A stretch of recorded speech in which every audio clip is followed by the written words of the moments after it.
Welcome. We're really excited about the program today. We were just chatting and just hearing some of the things that are coming up in today's program. It's going to be amazing. So, Commissioner Boatwright, thank you for being here. So, welcome, members, colleagues, board members, friends, sponsors. My name is Jan Bahonik. I am the president of the Chicago Building Congress. Again, thank you for being here. The Chicago Building Congress, or the CBC, is unique in that we represent the entire construction industry. We unite its diverse membership by creating informative networking opportunities like this that help to build authentic relationships. Our active membership celebrates the built environment, recognizes individual contributors, and advocates for the industry's future leaders. We're the only vertically integrated trade association serving the Chicago area, bringing together general contractors, subcontractors, material suppliers, architectural engineering firms, real estate and development firms, labor unions and trade associations, governmental and educational entities, legal and accounting professionals, financial, insurance, and bonding firms. I'm glad I took a breath somewhere in there. So it's a long list of all of us.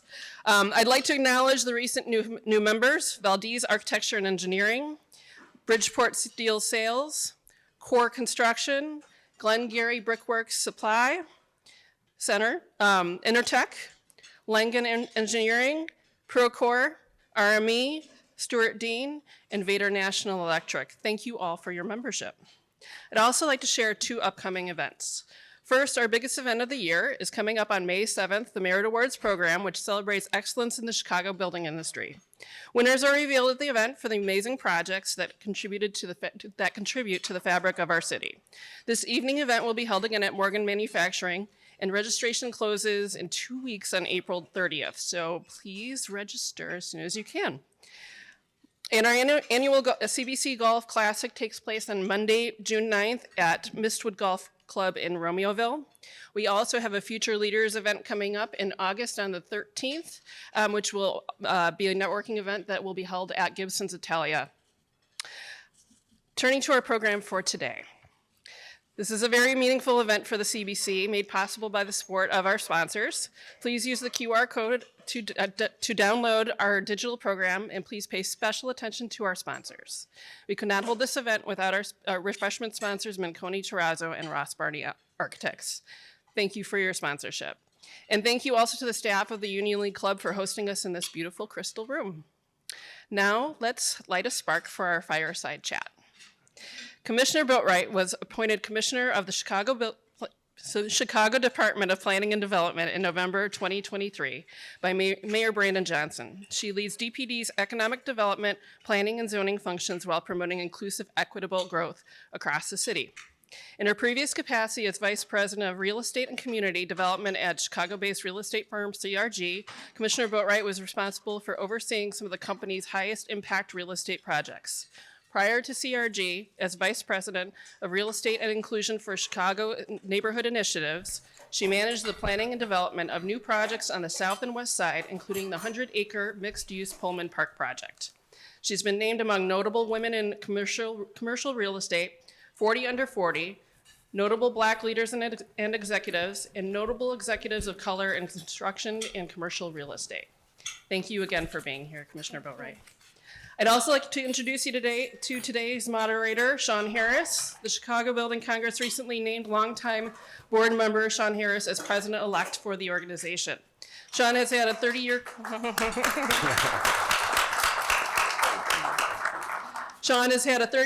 in the construction industry, establishing himself as a leader. He is president of Livewire Construction, celebrating its 20th year, and is also the founder of BlackRock Construction. He will assume the position of president of the CBC July 1st. Thank you, Sean, for moderating today. Absolutely. Let's give them both a round of applause as they take the stage.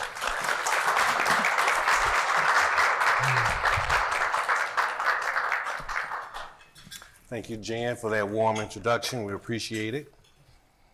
All right, Commissioner Boatwright, our first fireside chat. I'm excited. I'm looking forward to chatting in this room. Well, we're looking forward to hearing all the great things that are happening in City Hall, specifically in the planning department. Yes. And I'll get right into it. Congratulations. You've been there a year now. 17 months. Over a year, yes. And so coming from the private sector, You're at CRG.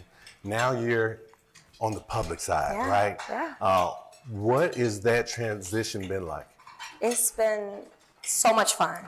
You didn't think I was going to say that, did you? I did. I definitely didn't think you were going to say that. It's been a lot of fun. I come from the real estate space. I'm a practitioner. I'm also an urban planner, and so I understand the importance of thoughtful planning, but I also understand the importance of development and the intricacies with real estate development. I think it's also important to note I'm a Chicagoan through and through. Awesome. Born and raised on the south side of Chicago, and so I think I have an interesting take on development and a passion for equitable development, impactful development. My transition from nonprofit to for-profit development was night and day. Very, very different. You all may have heard this before. I always talk about how complicated nonprofit development was. It was lasagna financing, layers and layers of complex financing to move deals forward, but so impactful. And then if I contrast that with for-profit development, just as difficult, but not quite the same layers. And so coming to the government as the commissioner for the Department of Planning and Development, it makes me a lot more empathetic and collaborative with developers as we try to move deals forward.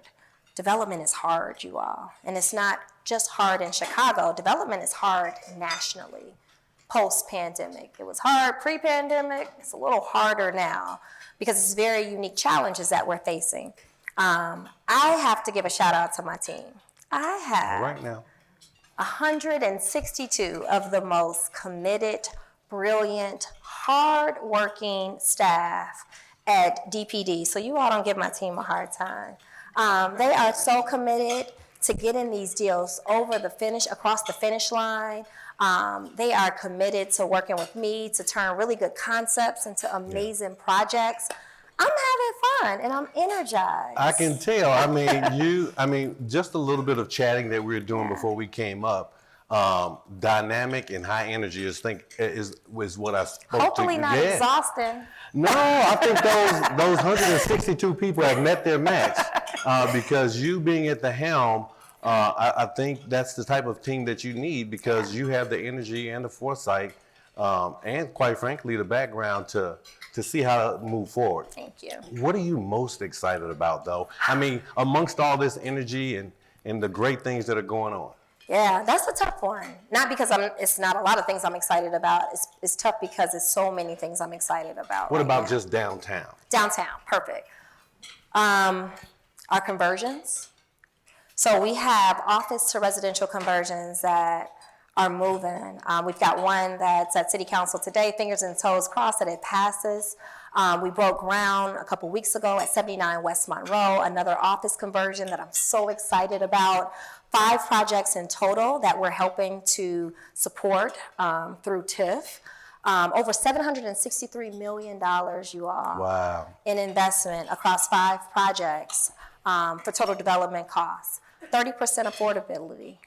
30% on site. It's a really big deal. That means that the restaurant worker has an opportunity to live downtown. That means the security guard in your office building has an opportunity to live downtown. So we're really thinking about what do we do with these vacant buildings, right? Post-pandemic, I don't know that we're going to ever return to office at the rate and pace that we were pre-pandemic. If I had it my way, we'd all be back in the office and we would have lots of foot traffic downtown. But the reality is we may not return to that. And so there's something really unique and beautiful and special about our buildings, and we've got to think innovatively about what to do with these vacant buildings.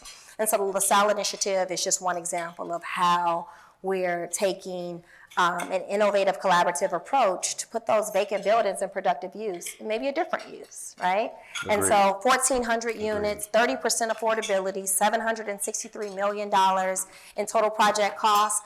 We can't just think about the buildings, we've got to think about the public realm as well. Right.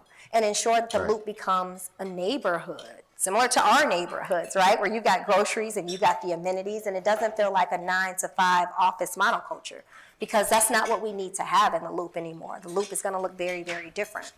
That's what I'm excited about. The other thing I'm excited about, and I'm going to put my developer hat on, is that the private market is doing exactly what we hoped the private market would do. And so I mentioned 5 buildings that are moving forward with some subsidy.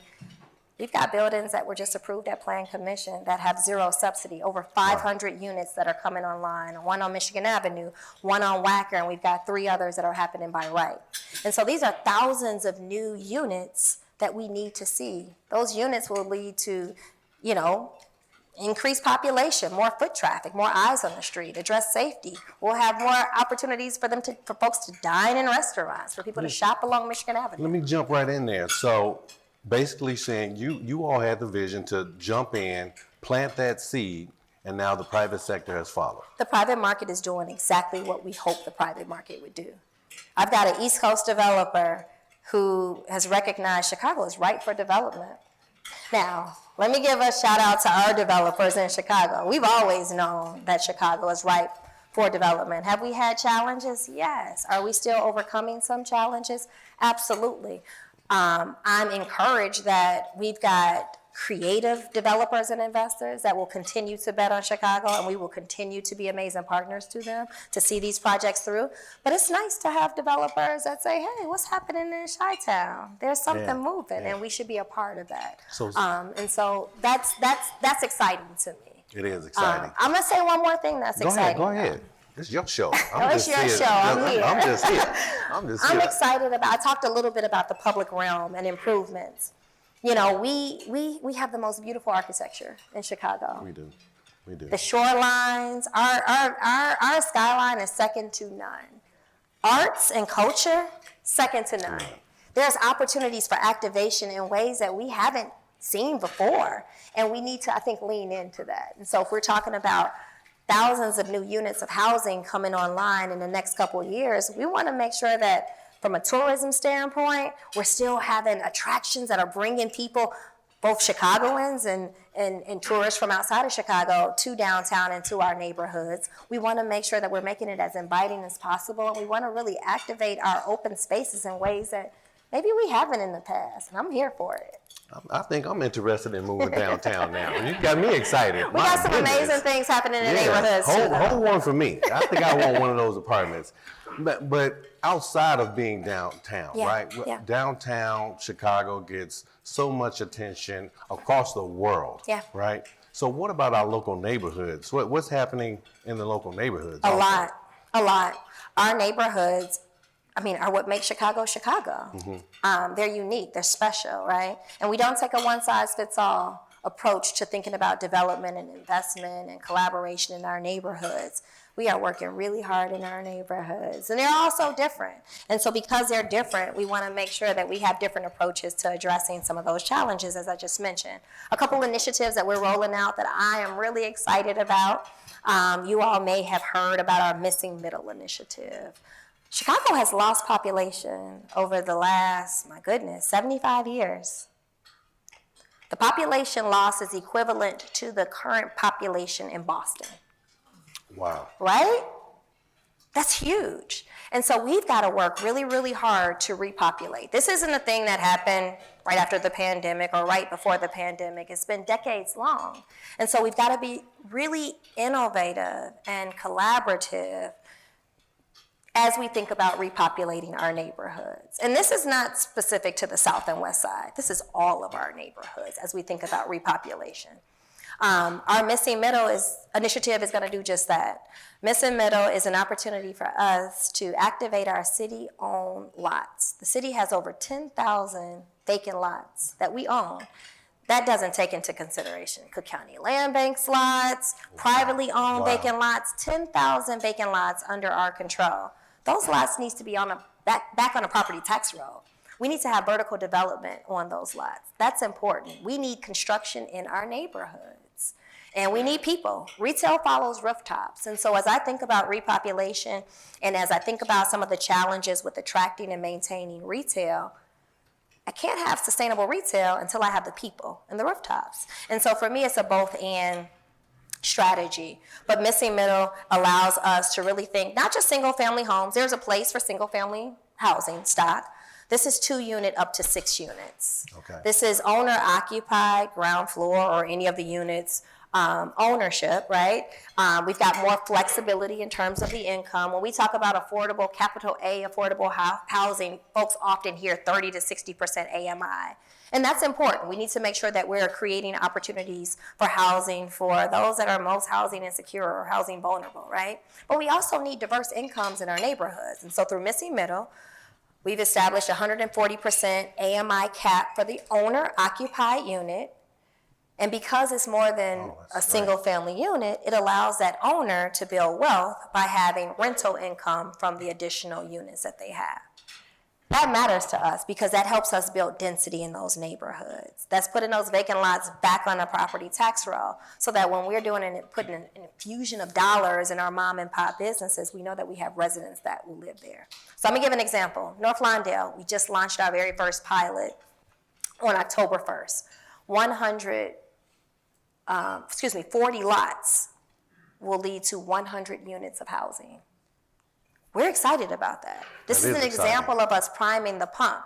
The private market is going to do what the private market should do eventually, but we recognize that there's an appraisal gap. And so there's a level of city subsidy that we have to bring to these deals to address that appraisal gap to really prime the pump. And so as part of the Missing Middle initiative, developers are eligible for up to $150,000 per unit to really address that appraisal gap and to ensure that the unit remains affordable for sale. Oh, that's fantastic. And so that's an example of thinking outside the box. That's an example of us activating our vacant lots. That's an example of repopulation in a very strategic way. On April 1st, we just announced our second round, and our second round isn't in one neighborhood, it's in 3 neighborhoods on the south side. We're focused on Chatham, Morgan Park, and we're in the 7th Ward across 2 community areas. And so this is, again, the same approach to really address those missing teeth, if you will, in those neighborhoods, missing teeth being the vacant lots, in those neighborhoods and have direct investment that we're excited about. So yeah, Missing Middle, repopulation, I'm stoked about it. I'm excited about it. But there's more.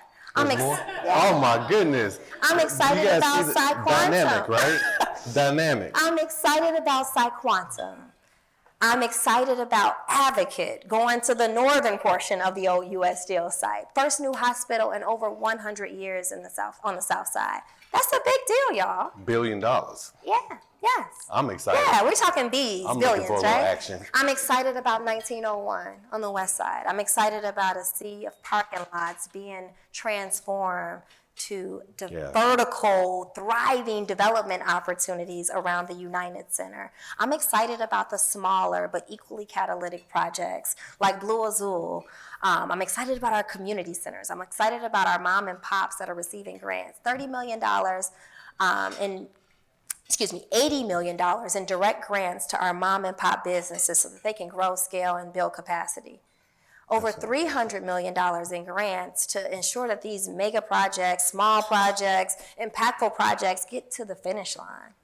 And so it's not just hoping and wishing that things improve, it's actually putting our money where our mouth is and making sure that we have the subsidy that are going into these deals, sustainable subsidy, going into these deals so that these projects go from great concepts to really amazing projects that are creating jobs and bringing the much needed amenities and resources to the neighborhoods that need it, deserve it, and just haven't had these resources for decades. And it's with you all support that a lot of these deals are coming to fruition. It's all about partnership. Yeah. It's public-private partnership. So it's, the things you're talking about, they're much needed in this time because, work is tight, right? And contractors are, kind of, and engineers, and architects, we're all kind of fighting over the same projects, right? Yeah. And not to put a downer on it, right? But I want to also kind of keep it real. And, this day and age that we're in right now, it gives us quite a bit of angst about our future, right? And it's great that these projects are coming online to give us hope, right? And we really need some hope right now. So what's giving you your angst right now? What do you see in the market right now? And everybody knows what's going on. I'm not gonna say anything, but I'm always glass half full, but I'm very realistic. And so I do have some things that give me angst. And I'm going to be honest. I'm concerned about tariffs. I'm concerned about their implications on construction projects. We have worked so hard to move projects forward. I'm excited. I'm anxious about a potential recession. There's an inverse relationship between. Now you just brought me down. Thanks. I told you. No, I'm joking. I wasn't trying to do it, but I had to say it. No, there's an inverse relationship between retail vacancy in corridors and spending power, right? Mm-hmm. And so as spending power decreases, retail vacancy increases. I'm really anxious about that right now.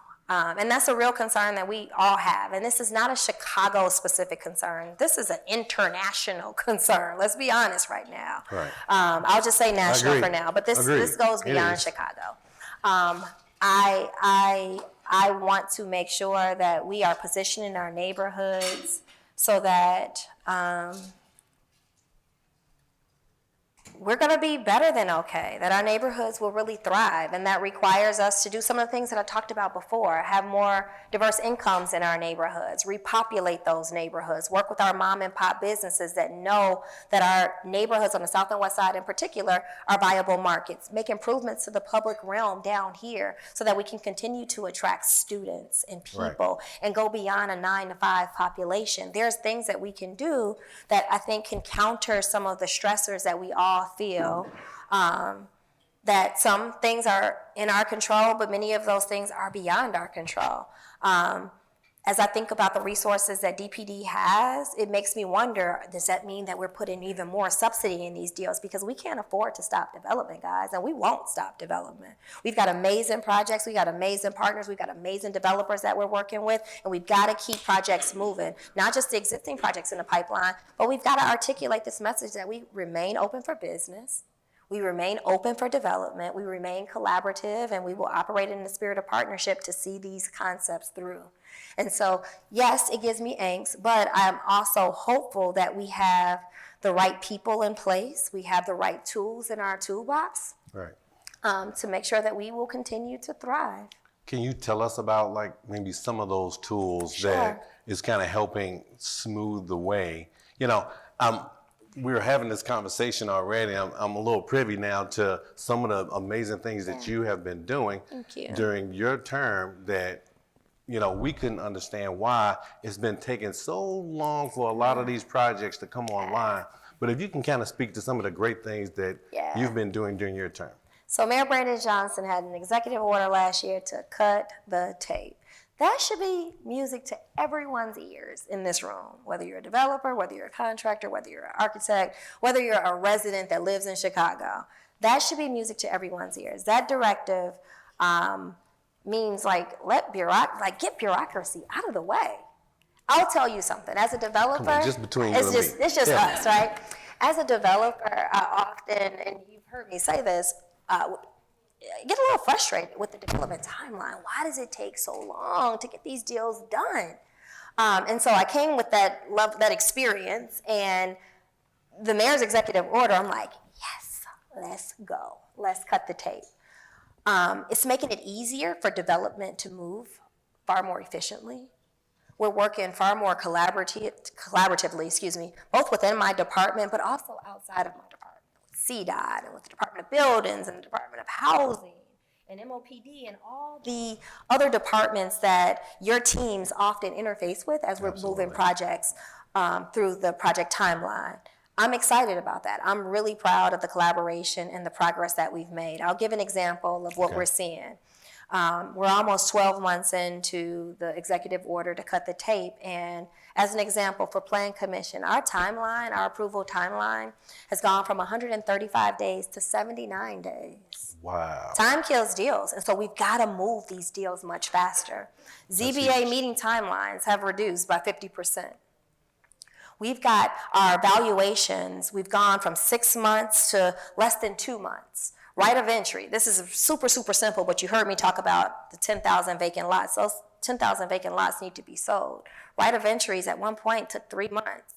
At council today, fingers and toes crossed, it'll pass, but we introduced an ordinance so that we can take over the right of entry for non-invasive testing. We'll go from months to be able to issue those right of entries in days. And so those are examples that you all can kind of quantify in terms of how we're reducing the timeline. Those are examples that you all will feel as projects come forward.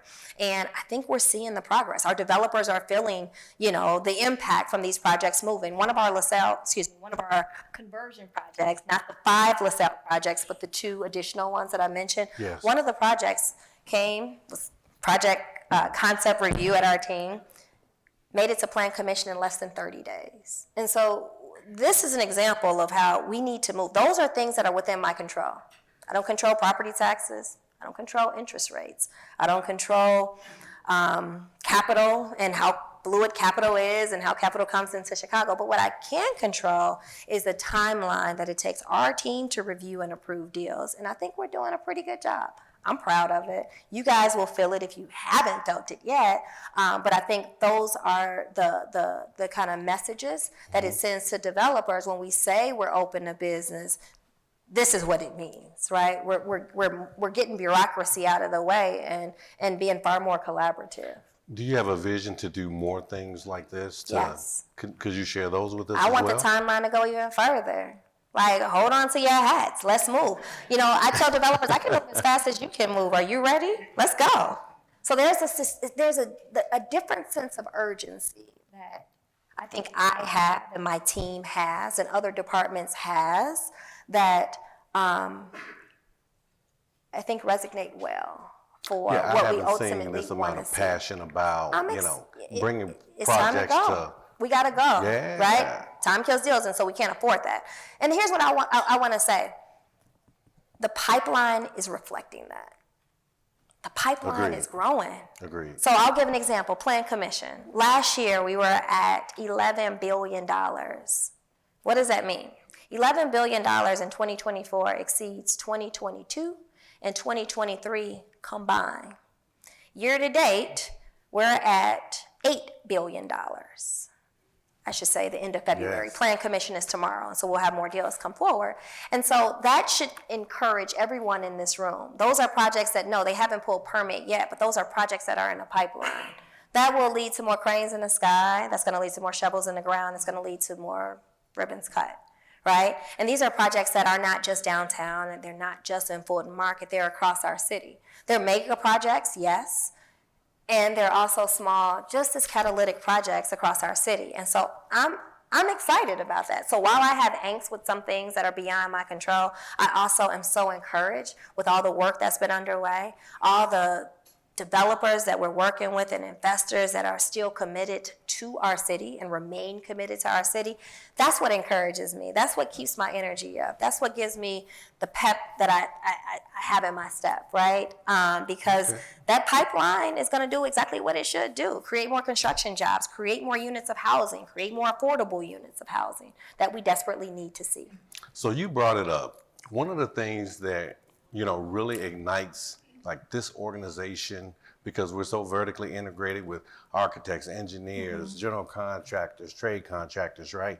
One thing that is a beacon to us about how the market is doing is tower cranes. Yeah. And we've talked about the south side, we've talked about the west side, we've talked about the conversions. When are high rises going to come back? What do you have any idea, or, and I might be putting a little extra on you that you might not be prepared for, but please tell me if you have any. Some of those projects in the pipeline are high rises.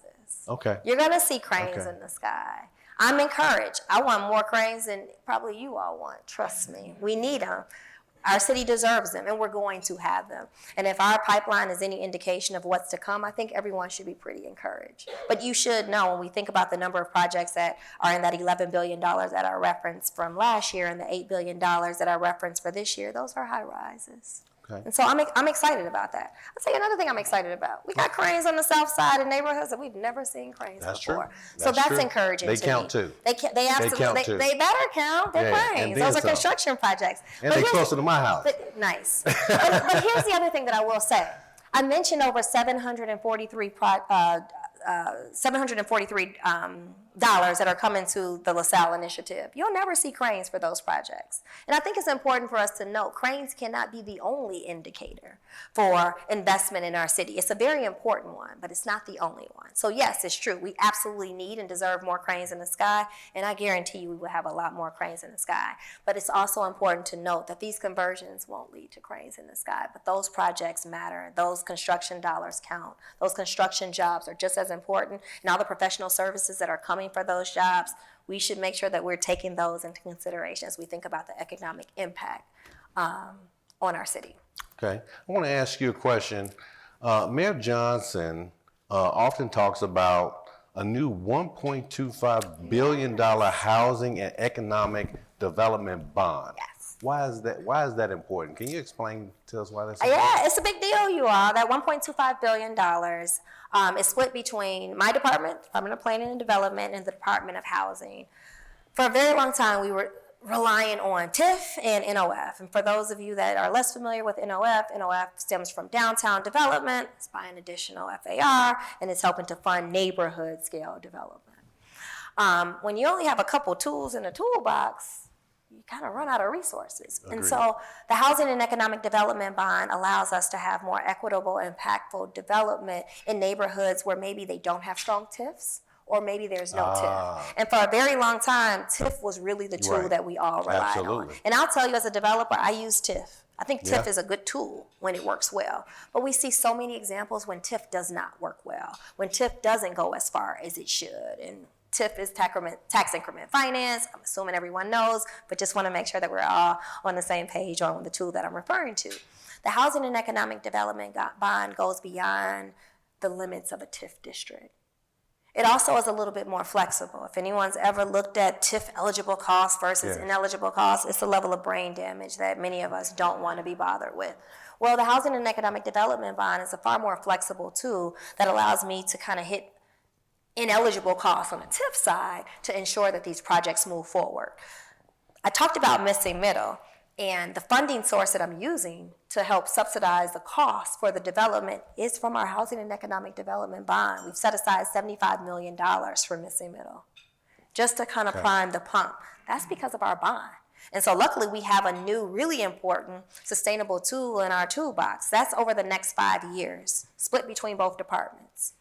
Not only is it for missing middle, I'm now able to help provide workforce dollars. At one point we had TIF Works. TIF Works provided training dollars to businesses that wanted to hire locally, to grow, to expand, to build capacity, to ensure that you have a pipeline and a stronger workforce. Ironically, TIF Works was only certain TIF districts. Last month at council, it was passed, we introduced it 2 months ago, it was passed at council last month, Workforce Solutions. And it's similar to TIF Works, but it goes beyond TIF boundaries. We can't be limited to just TIF boundaries. That ensures that our businesses now have access to resources to train and hire locally. And so that's an example of how we're leveraging that Housing and Economic Development Bond to make sure that we've got a local workforce that's ready for all the opportunities coming down the line, but also ready for the existing opportunities and that we can continue to hire locally. The third category, and there's other categories, but the third category that I just want to call out is it allows us to infuse more dollars to our neighborhoods to make sure that regardless of tariffs, regardless of interest rates, we can still move these projects and get them, as I mentioned earlier, from great concepts to really good projects. We announced our first round of pre-development grants leveraging our Housing and Economic Development Bond. When I look at grant applications, I look at some of these apps and I'm like, oh, this is a really good idea. They're not quite ready for funding. They need a site plan. They need to engage an architect. They need to do a feasibility study. There's some due diligence that needs to be done, some pre-development work that needs to be done before we can fund this project fully. Well, now I'm able to leverage our Housing and Economic Development Bond to say, hey, I love this idea. Here's some pre-development dollars. Go on, work with the consultants and come back and reapply so that we can fund this project fully. And so that's an example of how we're trying really hard to cut the tape and remove barriers so that we're not just saying no, we're saying not yet, but here's some pre-development dollars to go advance this idea. No, that's fantastic. And feel free to refer them over to the Chicago Building Congress, where we have several architects and engineers that can help them with that. I want you all to I have a couple more questions. Feel free to prepare some questions that you'd like to ask the commissioner, and we'll send the mic around. We do have a mic, correct, RJ? And we'll get you all's questions. So as we're rounding the corner, and thank you so much for your time today. We really appreciate it. You know, as we look forward to the future and all the amazing things that we see on the horizon, and I know it's a little bit sketchy to try to foresee, you know, where will we be in the next, 10 years? You know, let's give, what's your grand plan? Yeah. You know, you all of this culminates into what? Increased population, vacant lots being activated, with vertical construction. I love open space, and there's a place for open space. It's important for neighborhoods, but we need vertical development desperately in our city. My grand plan is to go from 10,000 vacant lots to a lot fewer lots, right? I won't give a number today, but just know I'm really bullish on activating these vacant lots for vertical development. I'm excited about the conversions that are happening downtown, and I'm encouraged that you all will see a lot more conversions. We'll also see office. We actually have approved some office developments, but I think more vibrant just neighborhoods as a whole. Lou Raisin from Broadway in Chicago has come up with some really cool ideas for art activation. Some examples that he said is, why don't we start to do festivals on Lower Wacker? Why not? Why not? Why don't we think outside the box and really highlight and amplify the important place that Chicago is from an art standpoint, from an architectural standpoint? So what you're going to see in the next 2 years is more vibrant art culture. I think you'll see more density in our neighborhoods, across neighborhoods. You'll see more thriving corridors. We're working our butts off and doing proactive land use plans, proactive zoning, and you're going to see activation in corridors that you probably haven't seen before. The red line extension is happening. You're going to see a far more vibrant far south side of Chicago. You're going to see a far more vibrant west side of Chicago. You're going to see more vibrancy in downtown Chicago as well as our north side. You're going to see more equitable, holistic, impactful development and deeper investment across our city. Yeah, and that's another $1 billion project. It's on track. It's completely funded. That's right. The government could not stop that, and it is happening. And I'm hoping to get a piece of the action on that one too. I love it. I love so, my last question is: what can organizations like the CBC, Chicago Building Congress, right? What can we do to support this vision and support your mission? About making our city continue to stay one of the greatest cities in the world. Talk Chicago up, guys. We know how amazing our city is. Sometimes I feel that we have a narrative problem. We have challenges, but there's so many more opportunities. There's amazing synergy in our city. I talk about our committed developers, architects, contractors, investors, residents. That's what makes Chicago uniquely Chicago, right? I think we have to talk about what's happening here. We have to remind others that are a little less familiar with Chicago that Chicago is ripe for investment and development, and that we're working our butts off to cut the tape.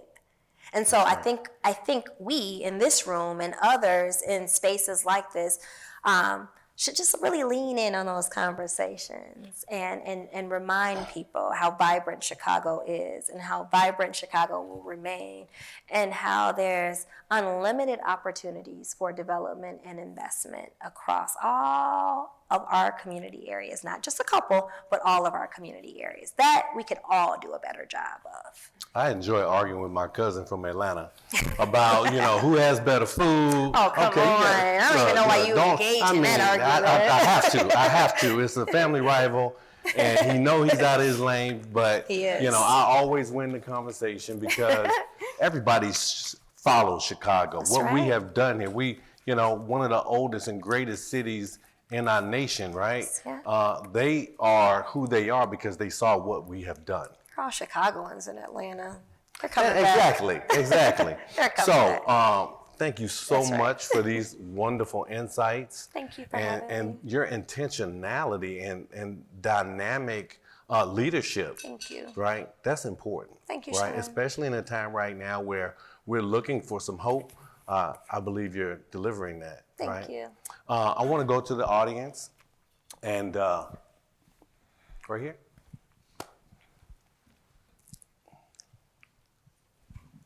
Good afternoon, Commissioner. Good afternoon. Could you talk about three things on the south side?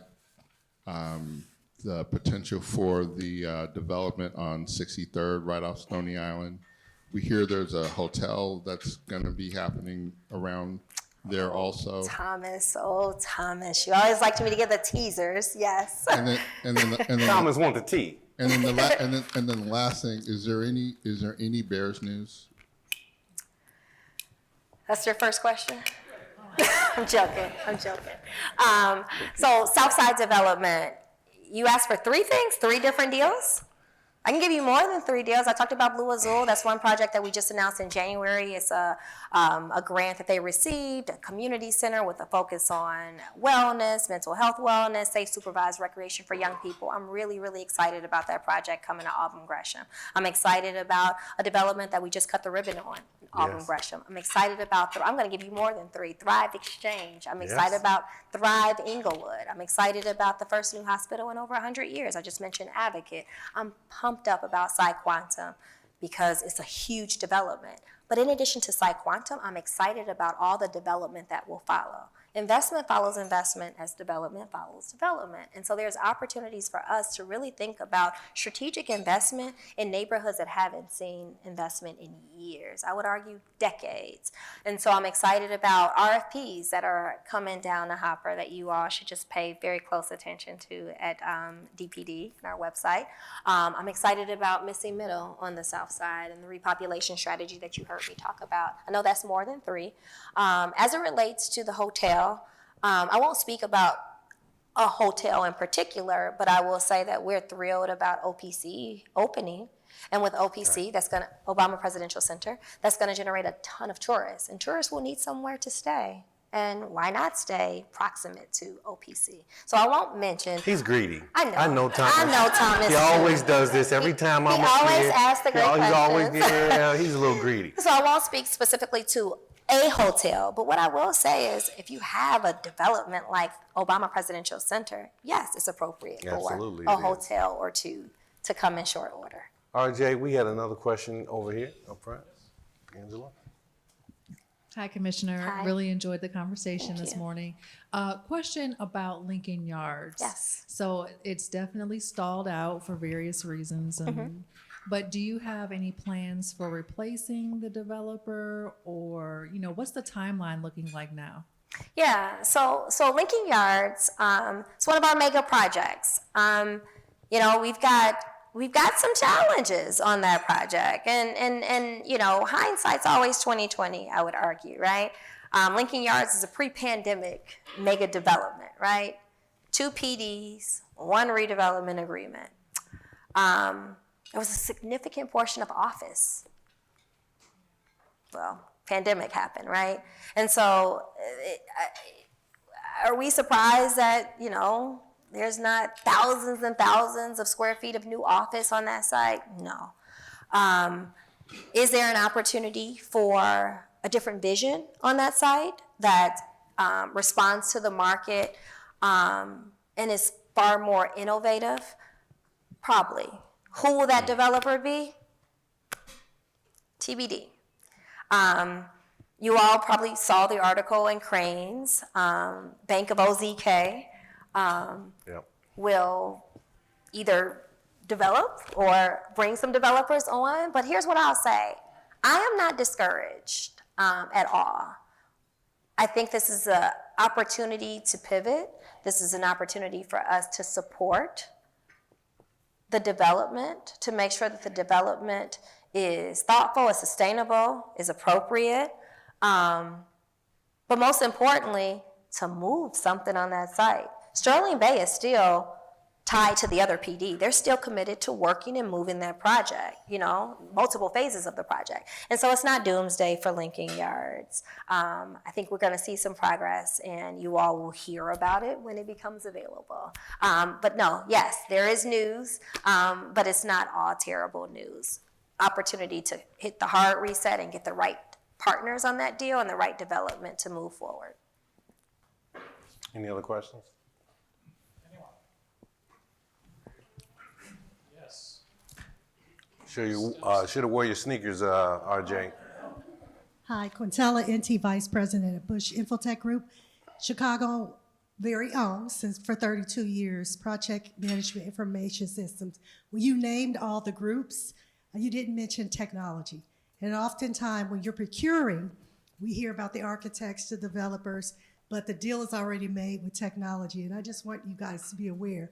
We've worked in your department prior to your tenure, so we are, a lot of things are built with technology behind it. So we definitely want to understand who we need to talk to make sure that before you make that decision, that we're in the room, because we're from Chicago. The owner, most of our team were born and raised here, and we've won over 27 awards industry-wide, including we've been a delegate 6 times to Build in Africa. Awesome. And Harvard wrote a case awesome. study on us. So we're from here. So I would like to have that conversation on how technology could be brought into the conversation. Thank you. I think you should also start with talking to Thomas, because it seems like Thomas has the tea. Thomas has the tea. I think Thomas lives at Plan Commission. I believe it was one. Well, here's what I'll say. Plan Commission is a really good place to, if you don't physically come, it's live. You can live stream. That's where you hear projects are approved at Plan Commission. CDC is another place. CDC is where projects are receiving city subsidy, right? Those are projects that are very early in the process. And so, I mean, everyone can listen, everyone can come, but I think it's a great opportunity to kind of know what's coming down the line. Oftentimes, you know, yes, maybe they've engaged an architect, maybe they have an attorney, but oftentimes they haven't gone out to bid. And so just a little teaser, it's a good place to kind of know what's coming down the hopper. You often hear about project timelines. You hear them say when they like to go out to bid. You hear them talk about when they plan to pull permits, when construction will start, anticipated completion date. And so if you're not tuned in to Plan Commission, you all should. CDC, Plan Commission, and obviously Council. And I think as an organization, we need to focus on that as well, right? And have that continue to stir conversations about how to partner and to network and how to build relationships to help all of us get to some of these tables, right? Yeah. I mean, that's the core of what we do as an organization. I'm sorry, RJ, one more question? Was there a question on this side? Any other questions? Awesome. If not, we're shutting it down. Right. Because before that, we'll have Thomas will ask another question, and we can't have that because, you know, we appreciate, you know, you taking the time to spend with us today, Commissioner. Thank you. And we could sit here and talk planning all day, but I think we want her to get back to planning. And she does have another event. So I think it is amazing the work that you have done. Thank you. Right? And the experience that you bring. I think it's you coming here today. I think it's very important to showcase, you know, folks that normally don't look like us, right? Being in a seat that can really make such a big difference in our communities and in our city overall. I also would like you to thank Mayor Johnson, right, for allowing us to share you a little bit today. Thank you. And to the audience, I want to thank you all for your questions, for your engagement, for your silence, not mostly being on your phones. I've seen a few heads down for about 5 or 10 minutes. You'll be addressed after the fireside chat, okay? But with all that being said, I want to personally invite you on May 7th to our Merit Awards. Awesome. It's at Morgan Manufacturing. Awesome. Yep, and we'll be sending your team, your staff, all the information. So we would love for you to join us because it's about projects. Awesome. It's about the very thing, Yes. right, at your core that you're promoting and that you're excited about. Yes. Right? Thank you. Thank you all Absolutely. for having me. Thank you for listening to how excited I am. Thank you all for being amazing partners, because honestly, the work that we're doing and the progress that we're seeing and the pipeline that we're building is because of you all in this room and just committed partners like you all. So thank you all. Thank you for continuing to talk Chicago up. And thank you for making this fun. These Good. aren't always this fun. This is a fun room, so thank That's you how all. I roll. Thanks, everybody. Enjoy the rest of your day.